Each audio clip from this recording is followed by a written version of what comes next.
One wrong ride, one bad decision, and the road never lets you off.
Here we are. I turned down here at the next block. Thanks, mister. I'll get off there.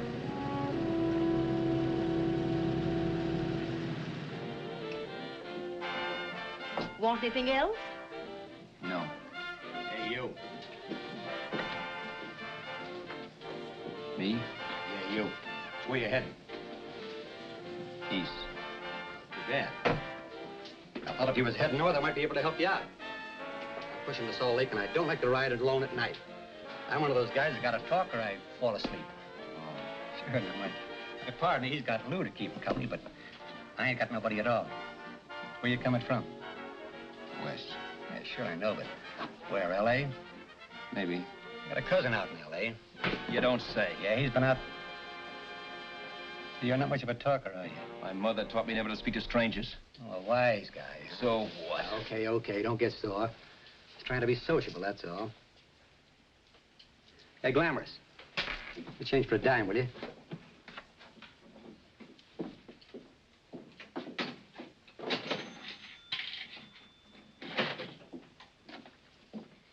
Let's have something quieter this time, Joe. My head's splitting. Is that what's wrong with it? Done with your coffee? No. And don't rush me, will you?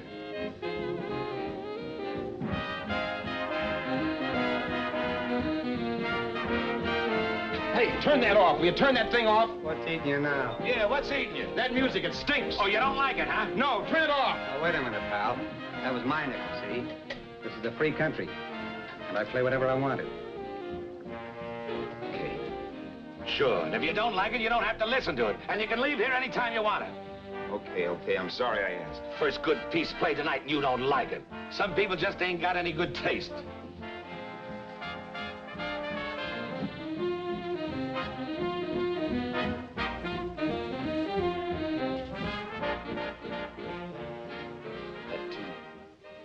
That tune. Why was there always that rotten tune? Following me around, beating in my head, never letting up. Did you ever want to forget anything? Did you ever want to cut away a piece of your memory or blot it out? You can't, you know. No matter how hard you try. You can change the scenery, but sooner or later you'll get a whiff of perfume or somebody will say a certain phrase or maybe hum something. Then you're licked again. I can't believe that you're in love with me. I used to love that song once. So did the customers back in the old Break at Dawn Club in New York. I can't remember a night when I didn't get at least 3 requests for it. Sue, she was always selling it too. Those were the days.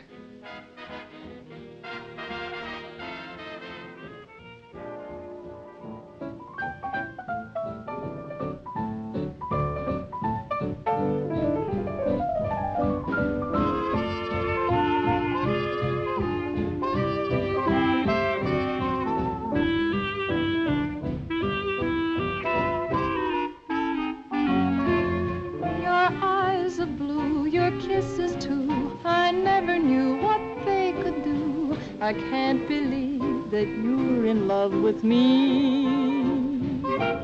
You're telling everyone you know that I'm on your mind each place you go. They can't believe that you're in love with me. I have always placed you far above me. I just can't imagine that you love me. And after all is said and done, to think that I'm the lucky one, I can't believe that you're in love with me.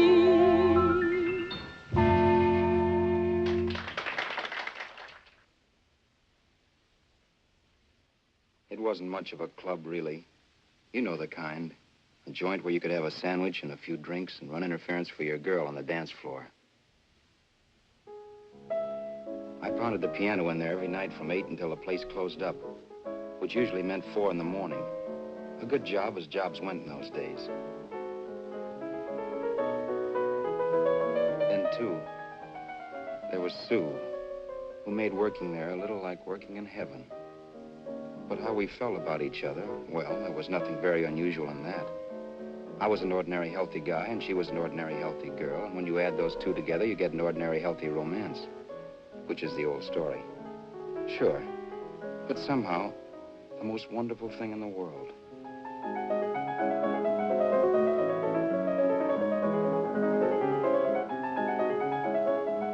All in all, I was a pretty lucky guy.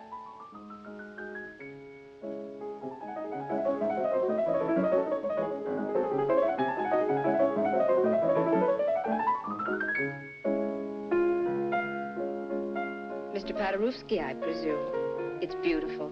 You're going to make Carnegie Hall yet, Al? Yeah, as a janitor. I'll make my debut in the basement. I don't blame you for being bitter, darling, but you mustn't give up hope. Why, someday... Yeah, someday. If I don't get arthritis first. In the meantime, let's blow this trap.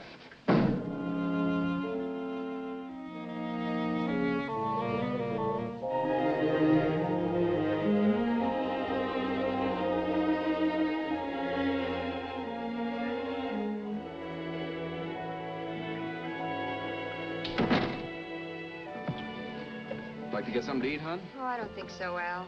I lose my appetite working in this flea bag. Let's go home. Okay. I can't stand much more of that dump. Did you see that drunk tonight trying to paw me? No, what drunk? Does it matter what drunk? Say, what's the matter with you tonight, darling? That's the third time you started to tell me something and then stopped. We shouldn't have any secrets from each other, Sue. Next week, we're going to make with the ring and the license. You and me will be a team. Yes, that's right. In the Bush League. I don't get you. We've been struck out. It's a funny way to talk, darling. Don't you want to marry me? Al, look, I love you. You know I do, and I want to marry you. But? But not now. Only after we've made good. Sunday, I'm going away. Oh, I know you'll think it's silly. That's why I hesitated to tell you. But I'm going to California. I want to try my luck in Hollywood. That's the most stupid thing I ever heard of. Don't you know millions of people go out there every year and wind up polishing cuspidors? I thought you had better sense. You sound as if you don't think I have any talent. That has nothing to do with it. I'll make out all right. Maybe. But what about me? Doesn't it mean anything to you that you're busting up all our plans? We may not see each other for years? It won't be that long. I thought you loved me. I do. You know I do. Well, here we are. Al, why can't you see my side of it? I'm young. We both are, and we've got all the time in the world to settle down. Really, darling, what I'm doing is the only sane thing to do. I hate the thought of being so far away from you, but we'll be together again someday. Maybe you'll decide to come out too later on.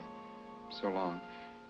Al, aren't you going to kiss me goodnight? Sure, why not? Good night.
Say, Roberts, you hit the jackpot this time.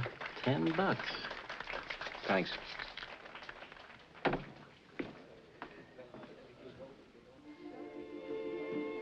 So when this drunk handed me a 10 spot after a request, I couldn't get very excited. What was it, I asked myself? A piece of paper crawling with germs. Couldn't buy anything I wanted. It couldn't... Then I thought of something.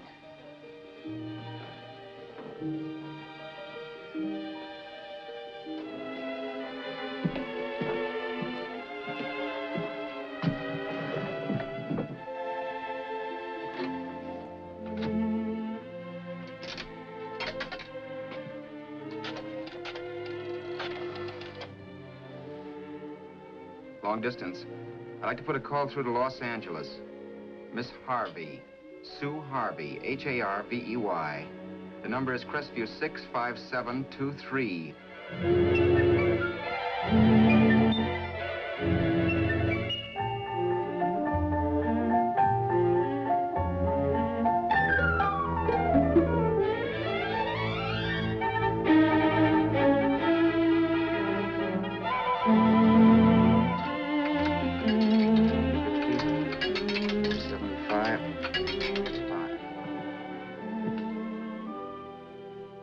Hello, Sue? This is Al. Oh, baby, it's great to hear from you, too. What's that? You do? Oh, me too, darling. I thought I'd go batty without you. I just had to... Huh? You're working as a hashlinger? Gee, honey, that's tough. Those guys out in Hollywood don't know the real thing when it's right in front of them. You just stick it out, Sue, baby. Keep going around to those casting offices. I'm sure you'll click. Look, I'll tell you what. You stay put out there, I'll come to you. No, don't try to stop me. Just expect me. Train? Who knows? Train, plane, bus, magic carpet. I'll be there if I have to crawl. If I have to travel by pogo stick. And then, let's get married right away, huh? That's the stuff. That's what I've been wanting to hear you say. Well, goodbye for now. I'll be seeing you soon. Yeah. Bye.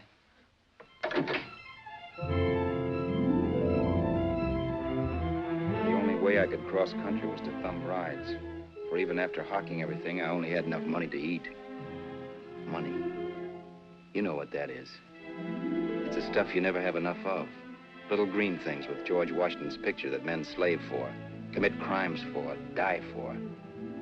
It's the stuff that has caused more trouble in the world than anything else we ever invented. Simply because there's too little of it. At least I had too little of it. So it was me for the thumb.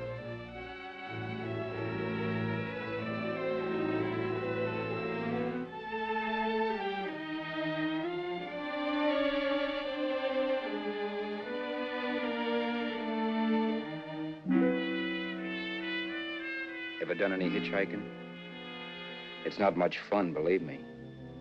Oh, yeah, I know all about how it's an education and how you get to meet a lot of people and all that. But me, from now on, I'll take my education in college or in PS 62, or I'll send $1.98 in stamps for 10 easy lessons.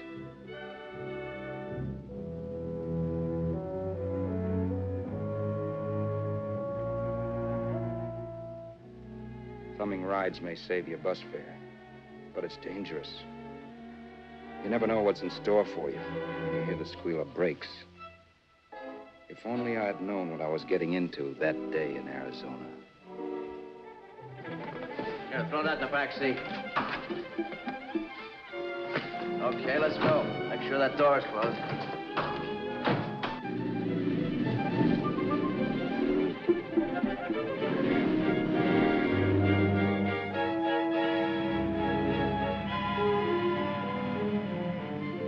You know, Emily Post ought to write a book of rules for guys thumbing rides. Because as it is now, you never know what's right and what's wrong. We rode along for a little while, neither one of us saying anything. I was glad of that. I never know what to say to strange people driving cars. Then, too, you can never tell if a guy wants to talk. A lot of rides have been cut short because of a big mouth. So I kept my mouth shut until he started opening up. Hand me that little box, the compartment, will you, pal? Hold the wheel, will you?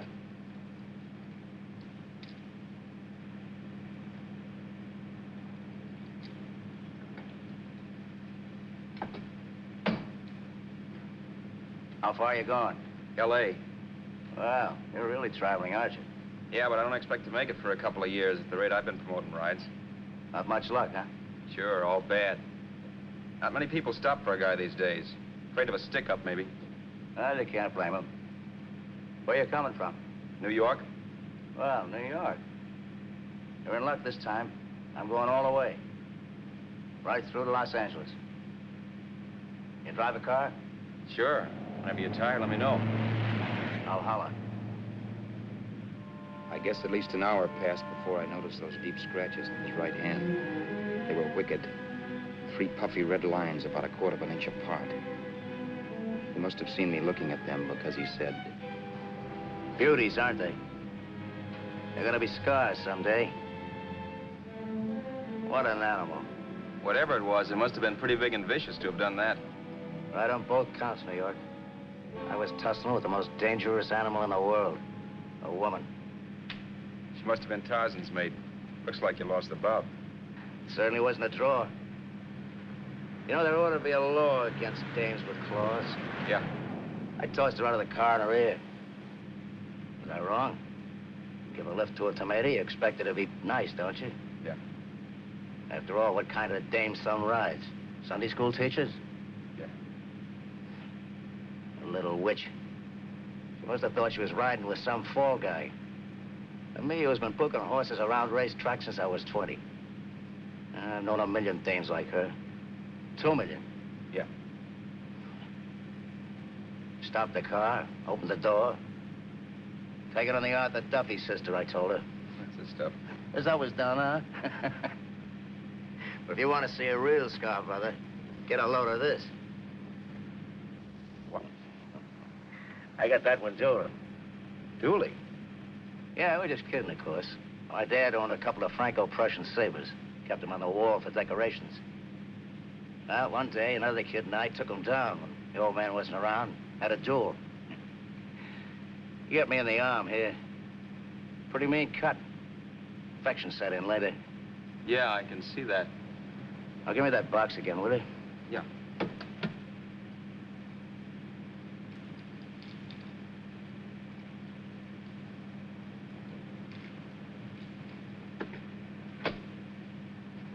Pain made me lose my head, I guess. Began slashing. Before I knew it, I'd put the other kid's eye out. That was tough. Well, it was just an accident, of course. But you know how kids are. I got scared, decided I was going to run away from home. Old man almost caught me when I was packing my duds. The bloody rag I had wrapped around my wrist hadn't caught his attention.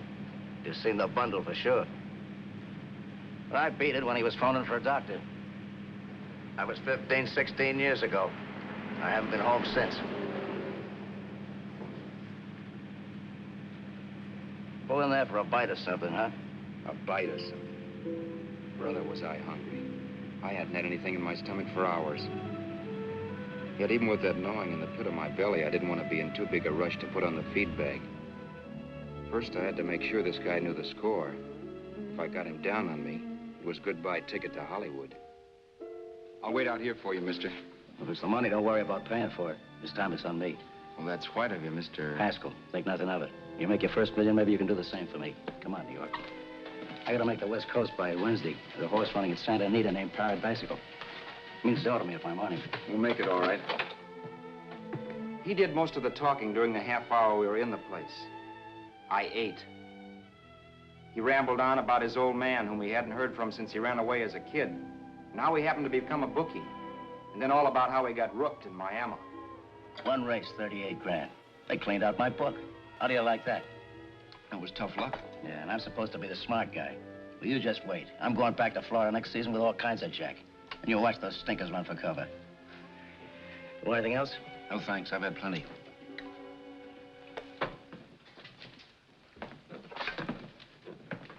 That check there, sister? Oh, just a minute. Your change, sir. Keep it, sister. Oh, thank you, sir. Call again. I'll be waiting outside for you when you finish work. Sharp check, huh?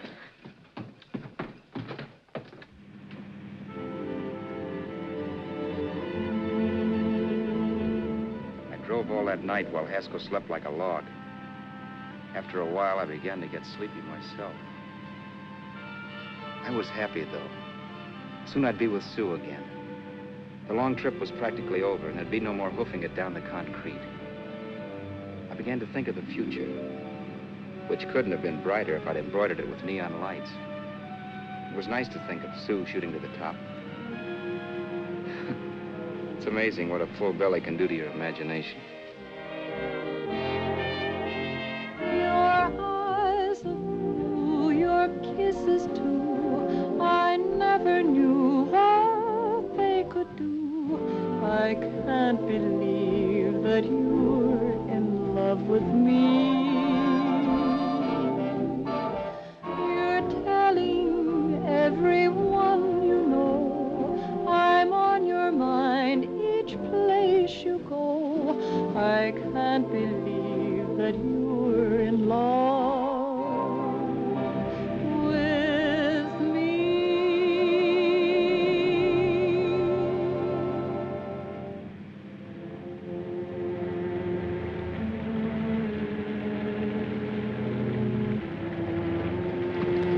Mr. Haskell? Mr. Haskell? Mr. Haskell, wake up, it's raining. Don't you think we ought to stop and put up the top?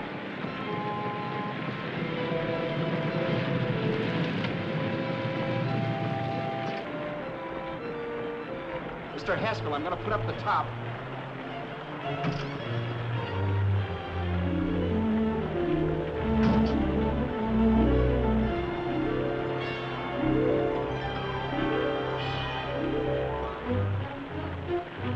Until then, I had done things my way. But from then on, something else stepped in and shunted me off to a different destination than the one I had picked for myself. For when I pulled open that door... Mr. Haskell, what's the matter? Are you hurt? Are you hurt, Mr. Haskell? Start your sermon.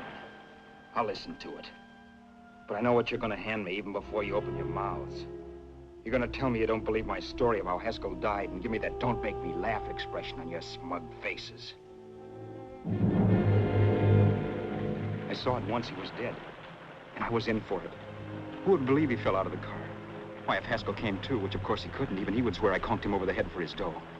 Yes, I was in for it. Instinct told me to run, but then I realized it was hopeless. There were lots of people back down the road who could identify me. That gas station guy and the waitress. I would be in a worse spot then, trying to explain why I beat it. The next possibility was to sit tight and tell the truth when the cops came. But that would be crazy. They'd laugh at the truth.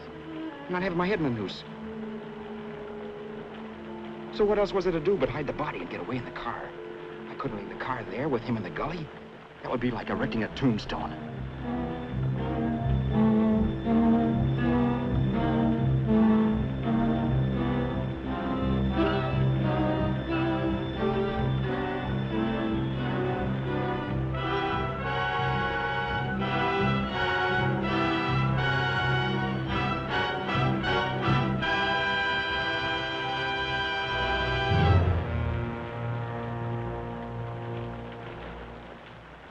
My idea was to cover him with brush, not to rob him.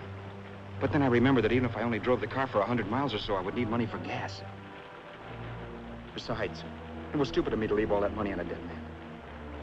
Not only that, I'd have to take his driver's license in case I was stopped for something. I didn't like to think about it, but by that time I'd done just what the police would say I did, even if I didn't. My clothes. The owner of such an expensive car would never be wearing them.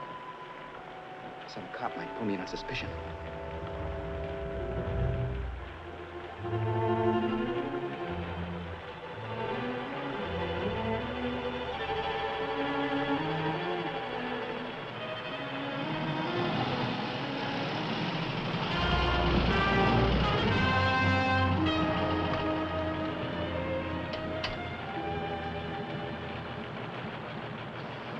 Hey, you, this your car? Don't you know better than to leave a car with the wheels halfway in the middle of the road? That's the way accidents happen. I'm sorry, officer. I was just putting up my top. I didn't think. Well, the next time, think. I'll let you go now, but watch your step in the future. I know that's a lonely stretch, but cars come by here once in a while, and we have plenty of crack-ups. Thanks, officer.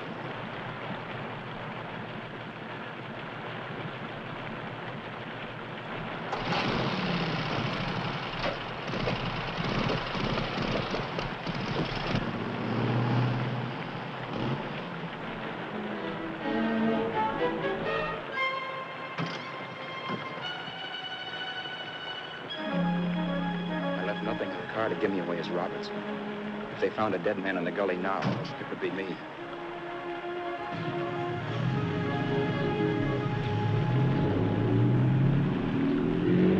As I drove off, it was still raining. The drops streaked down the windshield like tears. I kept imagining I was being followed and that I could hear sirens back in the distance. Just how long it took me to cover the 60-odd miles to the California state line, I don't know. I lost all track of time. But the rain had stopped and the sun was up when I pulled up to the inspection station.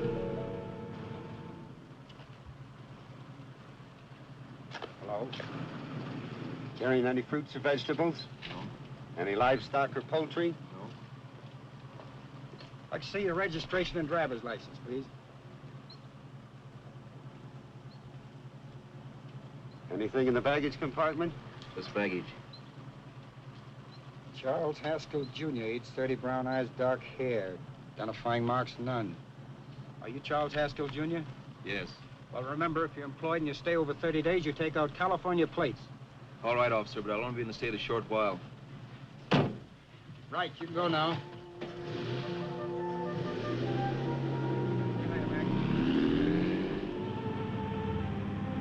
I couldn't drive any farther without some sleep. Cops or no cops, I knew I had to hit the hay and hit it hard. I was dead tired.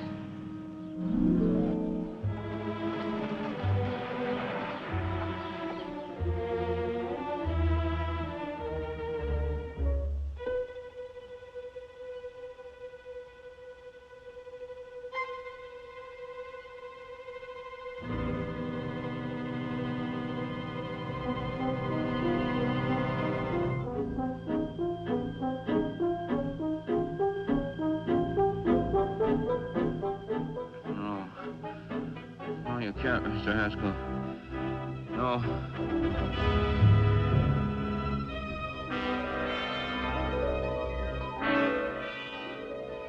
Mr. Haskell, you can't die. Don't think I did it. No, Mr. Haskell. No. No.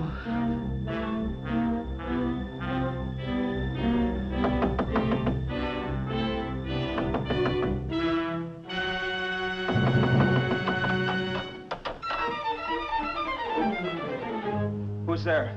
It's the maid. Can I come in and clean? Later. In a half hour. All right, sir.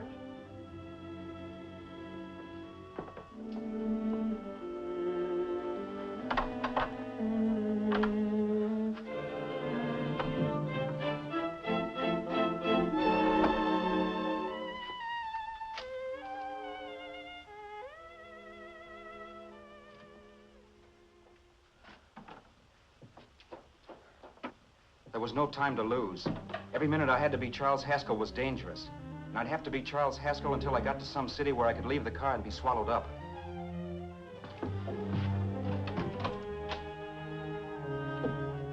That meant driving the car as far as San Bernardino, maybe even to Los Angeles. In a little town, I might be noticed, but in a city, I should be safe enough. Then, after I ditched the car, I could go on to Sue. But those 5 minutes at the state line made me realize it might be a good idea to find out a little bit about Mr. Haskell. Then, if anybody asked me questions, I could give the right answers. The first thing I found out was that I had $768. This was a lot of jack, but believe me, it was the kind of money I'd rather not have.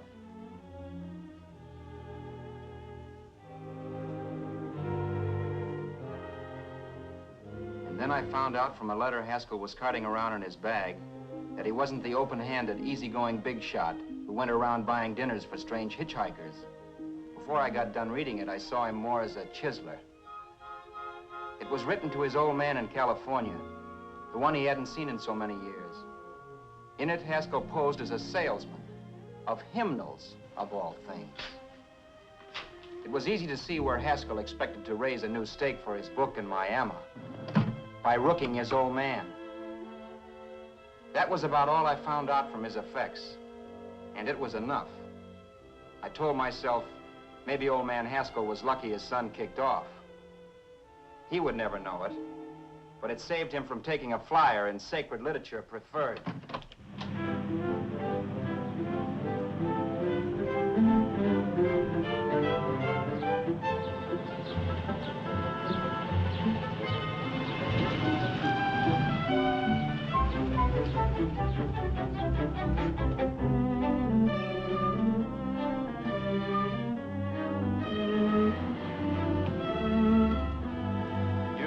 At Desert Center, I pulled up for water. There was a woman. Hey, you! Come on if you want to ride.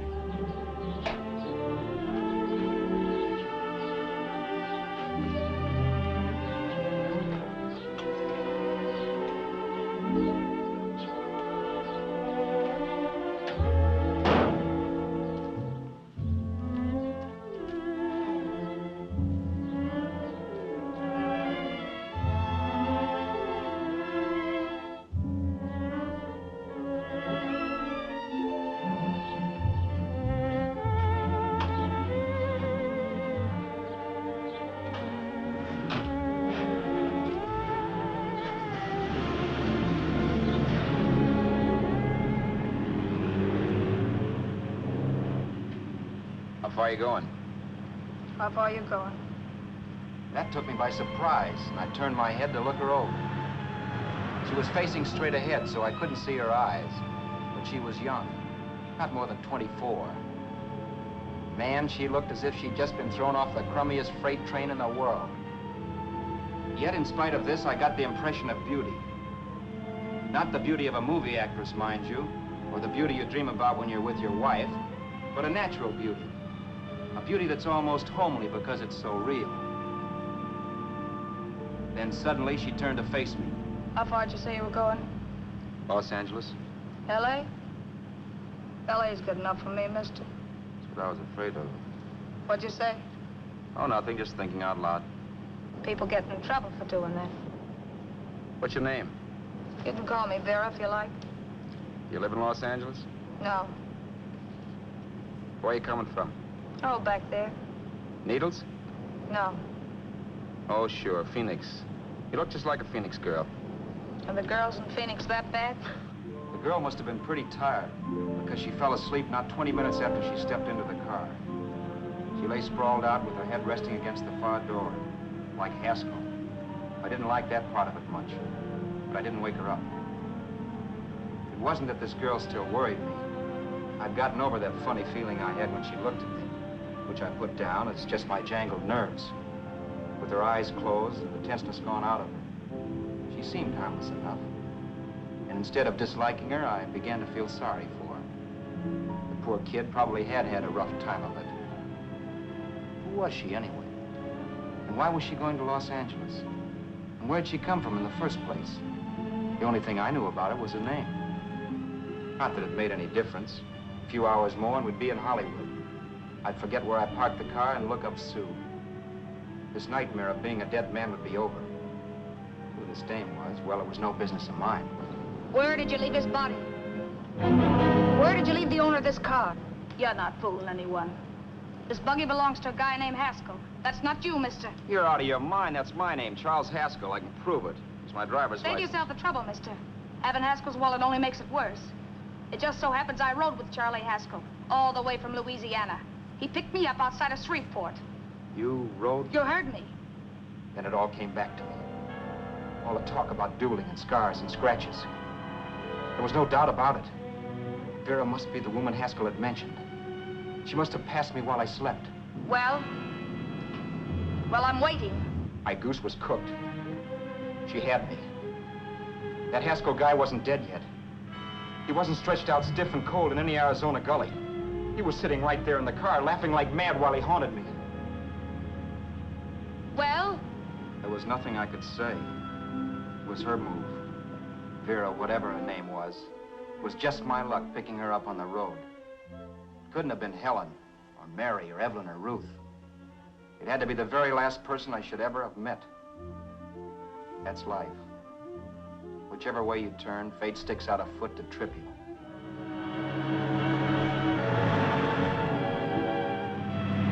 I told her everything, but she didn't believe my story.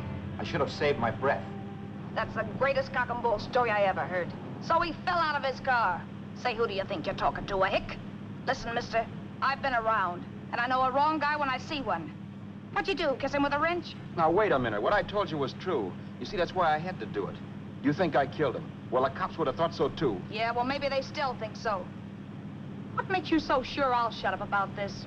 Vera, I'm innocent. Give me a break, will you? It won't do me any good having you pinched. The cops are no friends of mine. Now, if there was a reward, but there isn't. Thanks. Don't thank me yet. I'm not through with you by a long shot. Let's see that roll.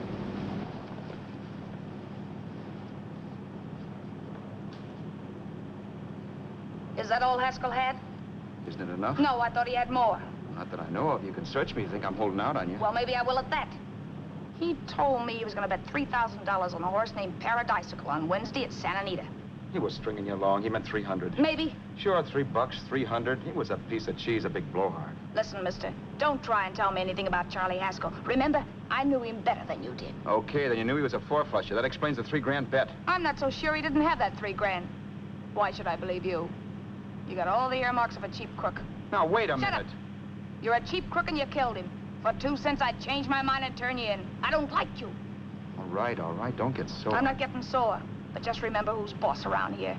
If you shut up and don't give me any arguments, you'll have nothing to worry about. But if you act wise, well, mister, you'll pop into jail so fast it'll give you the bends. I'm not arguing. Well, see that you don't. You know, as crooked as you look, I'd hate to see a fella as young as you wind up sniffing that perfume that Arizona hands out free to murderers. I'm not a murderer. Of course you're not. Haskell knocked his own head off. He fell, that's how it happened, just like I told you. Sure, and then he made you a present of his belongings. I explained why I had to do skip that. it. Doesn't make a difference one way or another. I'm not a mourner. I liked Haskell even less than I like you. Yeah, I saw what you did to him. What do you mean? Those scratches on his wrist. Sure, I scratched him. Oh, so you did. So your idea was to drive the car a little way, maybe into San Bernardino, and then leave it. You weren't gonna sell it? Sell it? You think I'm crazy? Somebody else's car? See, all I want to do is leave it somewhere and forget I ever saw it. Not only don't you have any scruples, you don't have any brains. I don't get you. Maybe it's a good thing you met me. You'd have got yourself caught, sure. Why, you dope. Don't you know a deserted automobile always rates an investigation? Huh? Look, the cops find a car. Then they get curious. They wonder where the owner is. So, all right, they don't trace Haskell. They trace you. I never thought of that. The only safe way to get rid of the car is to sell it to a dealer. Get it registered under a new name. Say, stop at the next store. I want to get a bottle and do some shopping before we hit L.A. Okay. As soon as we find a place, I'll drop you off and pick you up later. Nothing doing. You're coming in, too. From now on, you and I are like the Siamese twins. Have it your way, but I don't get the point. The point is, I don't want you to get lost. I'm not going to beat it if that's what you're afraid of. I'll say you're not. Well, I'm going to see that you sell this car so you don't get caught. Thanks. Of course, your interest wouldn't be financial, would it? You would want a small percentage of the profits. Well, now that you insist, how can I refuse? 100% will do. Fine. I'm relieved. I thought for a moment you were going to take it all. I don't want to be a hog. A few hours later, we were in Hollywood. I was recognizing places Sue had written about. It struck me that far from being at the end of the trip, there was a greater distance between Sue and me than when I started out. Vera wasn't kidding with that Siamese twins crack. She rented a little apartment as Mrs. Charles Haskell. When I objected to this, she explained that it was on account of the car. A dealer might think something was funny if he called and found we were using different names.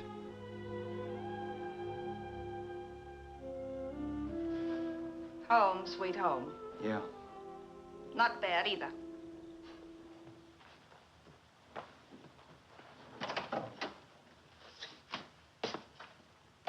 In case there's any doubt in your mind, I'll take the bedroom. Yeah. Sure is stuffy in here.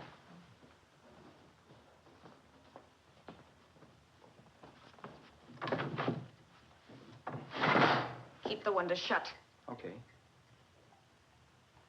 The old crow downstairs said there's a folding bed behind this door.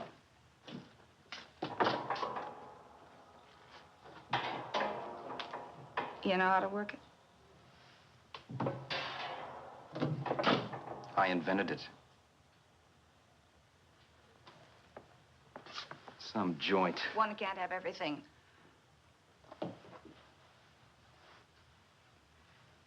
I'm first in the bathtub.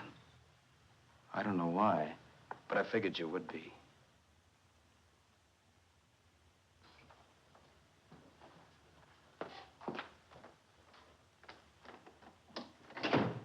Boy, oh boy. It sure feels good to be clean again. I must be 10 pounds lighter. You must be. Well, hitching rides isn't exactly the way you keep your schoolgirl complexion. I wish that guy with the sacks would give up. Gets on my nerves.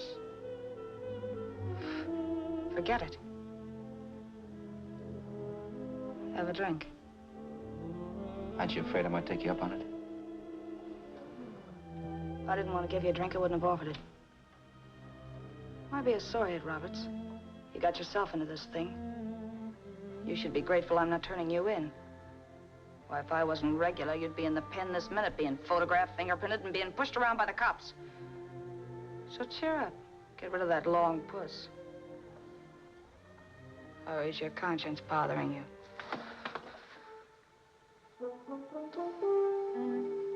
No. It isn't. Swell. That's the spirit. He's dead and no moaning around will bring him back. Anyway, I never could understand this worrying about something that's over and done with. Now look, Vera, for the last time I didn't kill him. Haskell was a sick man. Maybe he was dead before he fell out of the car. I don't know. Sure. He died of old age. All right. So if it'll make you sociable, you didn't kill him.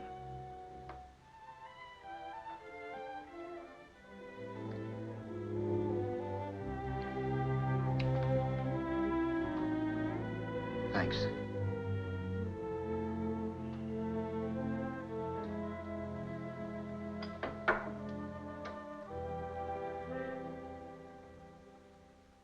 We're out of liquor, Roberts. Yeah. Too bad. I felt like getting tight tonight. Well, I think you succeeded. Am I tight? As a prima donna's corset. That's good. I wanted to get tight. Why? What have you got to get tight about? Oh, I don't know. Few things. You should have my worries. If I had your troubles, I'd stay sober. And I've got the key to that door. Yeah. Maybe you're right. I'm always right. You know, I don't like your attitude, Roberts. Well, there's a lot of things I don't like. Sure. But life's like a ball game. You gotta take a swing at whatever comes along before you wake up and find it's a ninth inning. I bet you read that somewhere. That's the trouble with you, Roberts. All you do is bellyache. But taking it easy and, well, trying to make the best of things. But maybe that's what's wrong with the whole world. Get the professor. People knock themselves out trying to buck fate. Now, take you, for instance. You're lucky to be alive. Why, suppose Haskell had pulled open your door. You'd be playing a harp now. Think of that. You think of it. I'm tired of thinking. There's plenty of people dying this minute. I would give anything to trade places with you. I know what I'm talking about.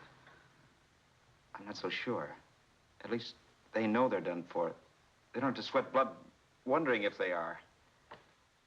Your philosophy stinks, pal. We all know we're gonna kick off someday. It's only a question of when. But what's got us on this subject anyway? We'll be discussing politics next. Yeah. Where'd you hide the butts? On the table, sucker.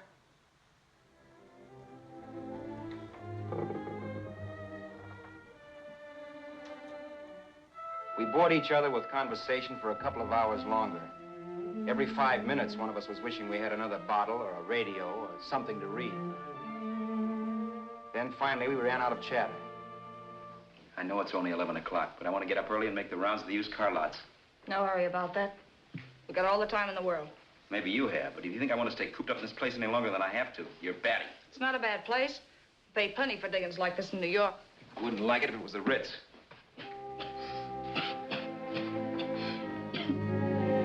Rotten liquor.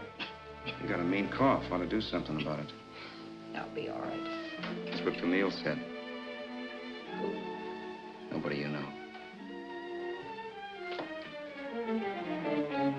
Wasn't that the dame that died of consumption? Yeah. Wouldn't it be a break for you if I did kick off? You'd be free with all Haskell's dough and car. I don't want to see anybody die.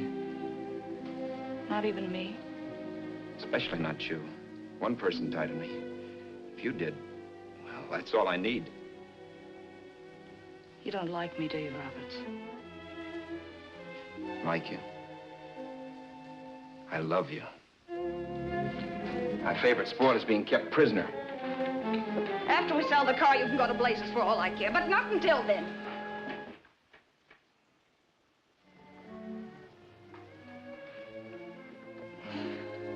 I'm going to bed.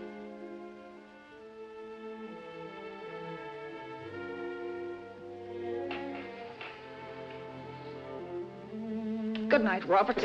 Don't try and sneak away during the night. All the doors are locked. Anyway, if I find you gone in the morning, I'll notify the police. They'll pick you up. Don't worry, I know when I'm in a spot. Well, good night. I hope that portable rack isn't too uncomfortable for you. Don't lose any sleep over it, will you, Vera?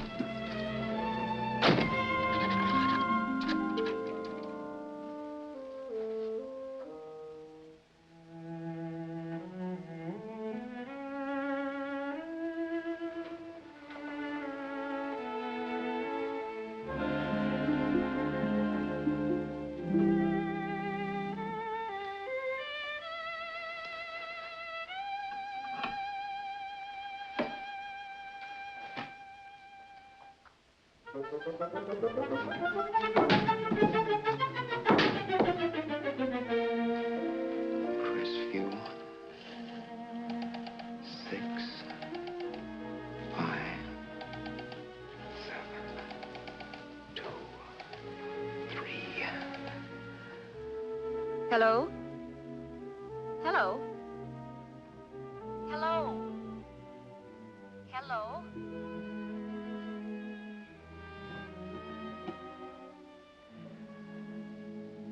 No. Not yet, darling. Tomorrow. Maybe. If this were fiction, I would fall in love with Vera, marry her, and make a respectable woman of her. Or else she'd make some supreme Class A sacrifice for me and die. Sue and I would bawl a little over her grave and make some crack about there's good in all of us. But Vera, unfortunately, was just as rotten in the morning as she'd been the night before. All right, I'm coming. Look, Vera, it's almost noon. So what? The dealers will be there all day? I'll be there all year, too, but that doesn't mean I'm going to wait that long. Shut up. You're making noises like a husband. Well, do I rate a whistle? You sure do, but let's go. Let's go, let's go. I spent $85 and 2 hours preparing bait, and all you can say is let's go. Come on.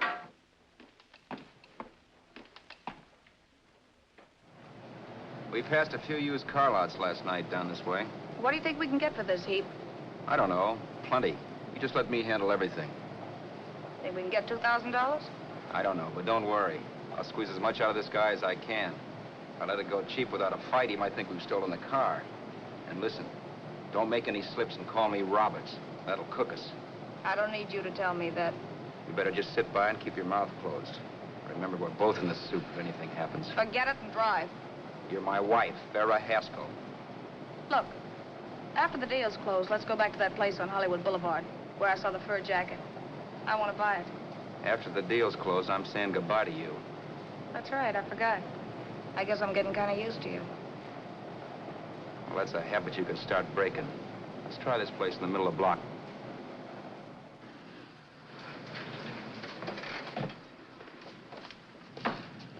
Good afternoon. What can I do for you? We're interested in selling a car. If the price is right. Well, if it's in good mechanical condition, it should blue book for about $1,600. Tony, take a look at this motor. $1,600. Are you kidding?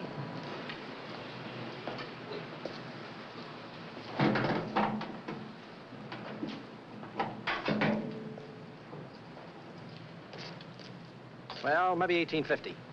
Before I let it go for $1,850, I'll wreck it and collect the insurance first.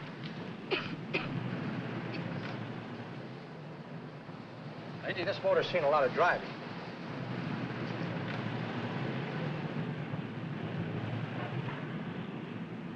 Well, the mechanic inspected the car. We haggled. At last, when we were all worn out, we hit a compromise. His price. Okay, it's a deal. All right, come in. We'll sign the papers. I have the ownership papers right here with me. Look, Vera, in the meantime, will you clean out the dash compartment? There may be some stuff in it. All right, darling. 1,850 bucks. That dirty crook.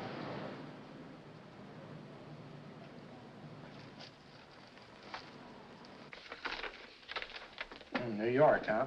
Yeah. But you bought the car in Miami? Yeah. Well, now let's see about the insurance. We can either have it transferred or canceled. What kind of insurance do you have, Mr. Haskell? Well, aren't all the papers there? I don't see any. Surely you know what type of insurance you carry in the car. The name of the company? Yeah, but, Well, if you'll just tell me the name of the company, I'd be very glad to take care of all the details. well, Did you sign the papers yet? not yet. Well, don't. We're not selling the car. Oh, wait a minute, Miss Haskell. Come on, darling. What's the matter? You changed your mind? Yes, I'm sorry. I guess I have. But, Vera... Let's go.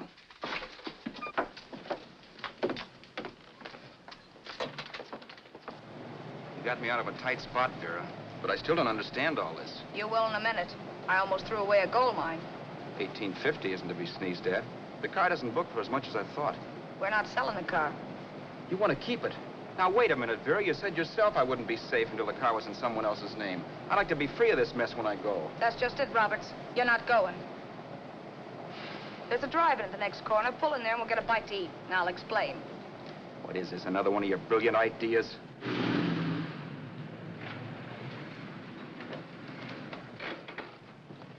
Oh, may I take your order? Make mine a ham sandwich and coffee. And for you, sir? Oh, I don't care. The same. Thank you.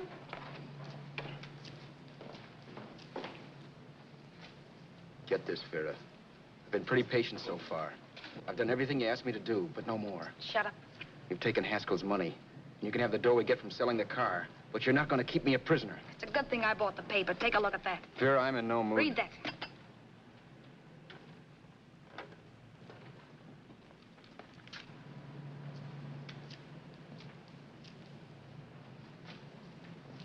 No. Yes. No, I won't do it. Yes, you will. You think I'm crazy? It's impossible, I tell you. Excuse me.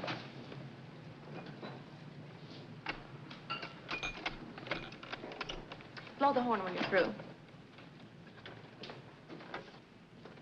No one could possibly get away with an act like that. It'd be wise to me in a minute. Don't be yellow.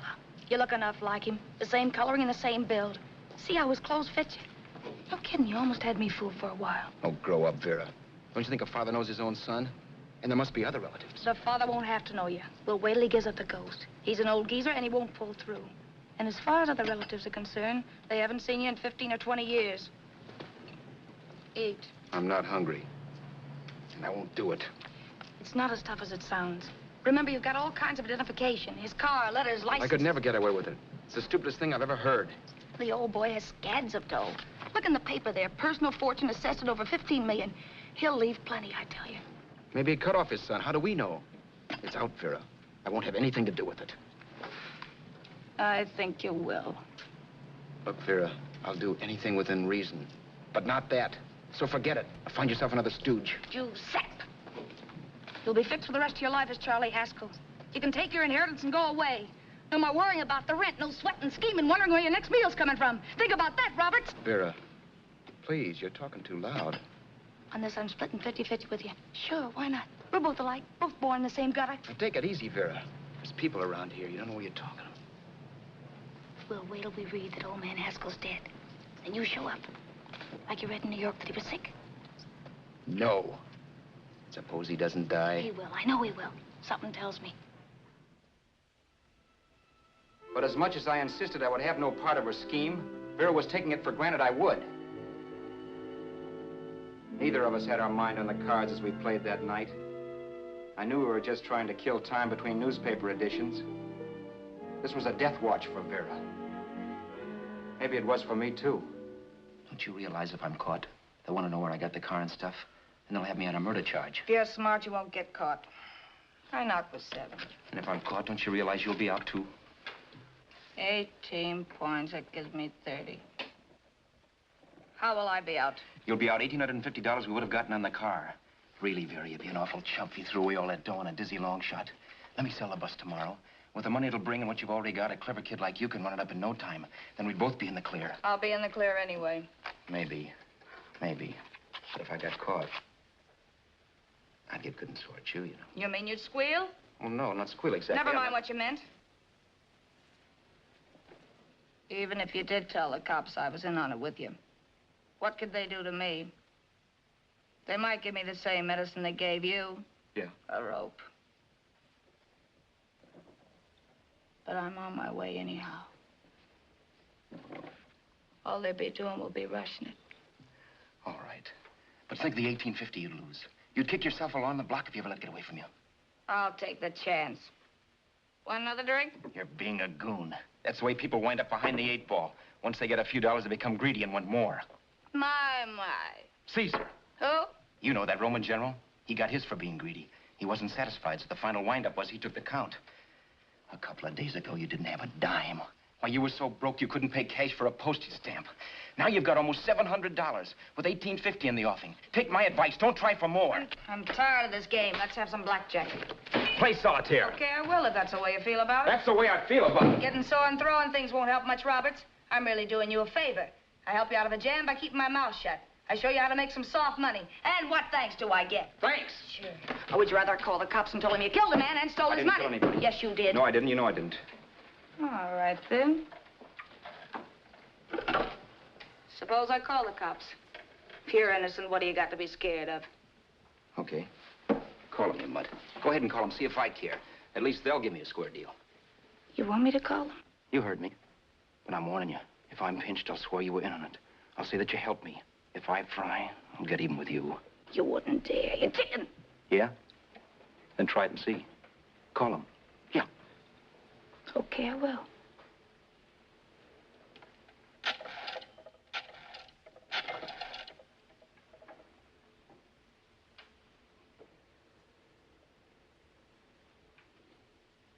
Information?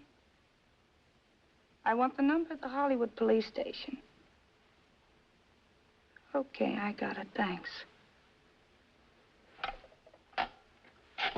Wait a minute, Vera. You wouldn't do that. Wouldn't I? Give me that and I'll show you if I would. Take it easy now. Let's talk this over. This was early in the evening, and the conversation, while hectic, was at least pitched low. But as the minutes passed, and more obstacles to her plan popped into my head, the air got blue. Each word coming from our lips cracked like a whip. I reminded her that as Charles Haskell, I didn't even know my mother's name, where I'd gone to school, the name of my best friend, whether I had an Aunt Emma or not, my religion, and if I'd ever owned a dog. I didn't even know what my middle initial stood for. I also pointed out that the real Haskell had a scar on his forearm. His people never saw that scar. He told me he ran away right after putting out the kid's eye. Yeah, but his father knew he was cut. It'd have to be some kind of a mark. So what?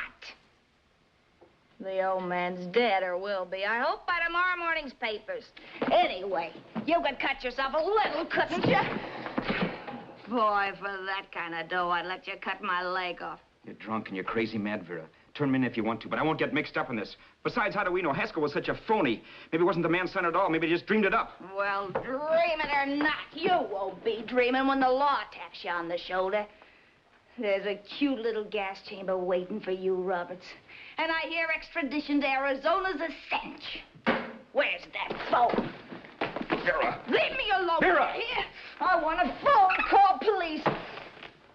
I hate you yellow stinker. You leave me alone. I'll let you alone when you promise to leave the phone where it is. You're drunk. You don't know what you're doing. You're hurting me. Will you promise? All right.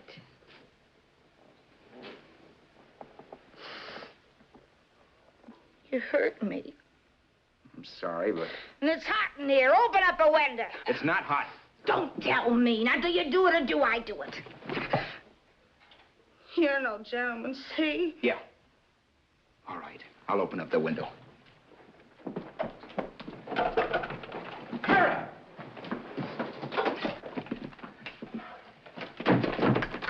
Vera, open the door.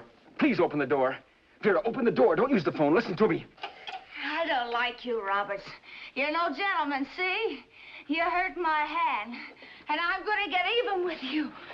If you don't open the door, I'm going to kick it down, Vera. Vera, don't call the cops. Listen to me. I'll do anything you say. Vera, let me in.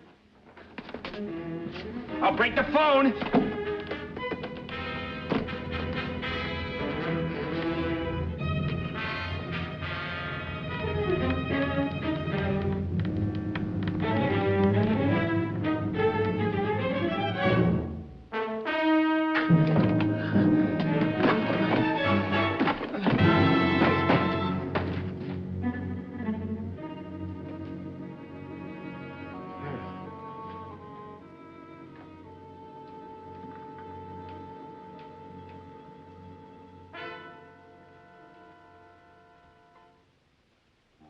The world is full of skeptics. I know. I'm one myself. In the Haskell business, how many of you would believe he fell out of the car? And now, after killing Vera without really meaning to do it, how many of you would believe it wasn't premeditated?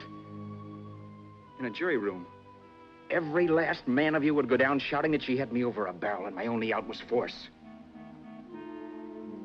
The room was still. So quiet that for a while I wondered if I had suddenly gone deaf.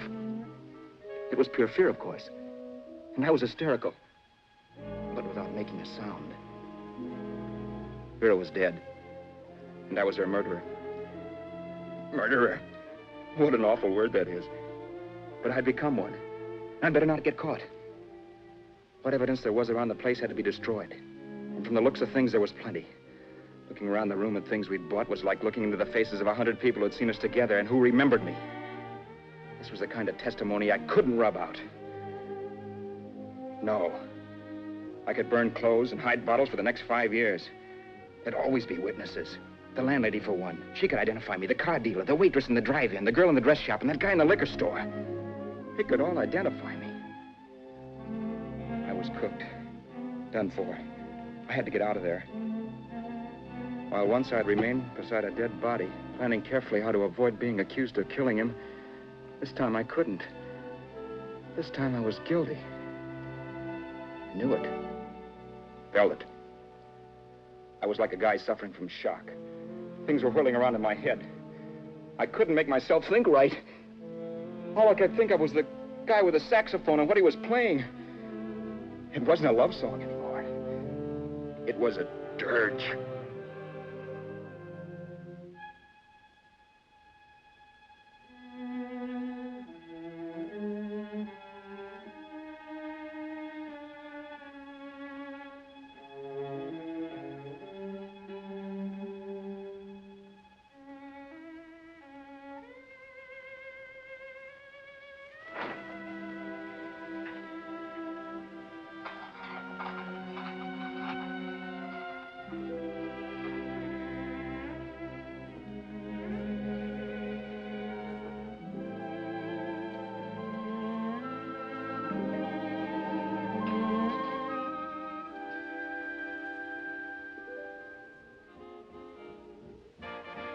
My problems weren't solved. I had to stay away from New York for all time. Because Al Roberts was listed as dead and had to stay dead. And I could never go back to Hollywood. Someone might recognize me as Haskell. Then, too, there was Sue. I could never go to her with a thing like this hanging over my head. All I could do was pray she'd be happy.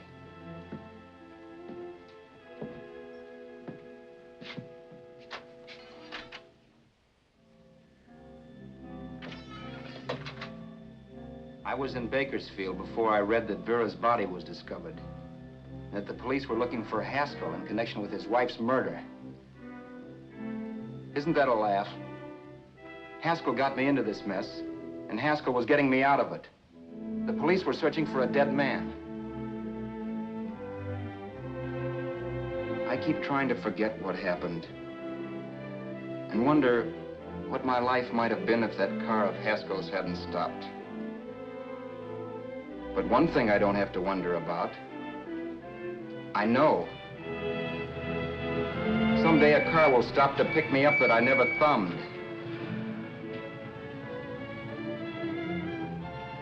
Yes. Fate, or some mysterious force, can put the finger on you or me for no good reason at all.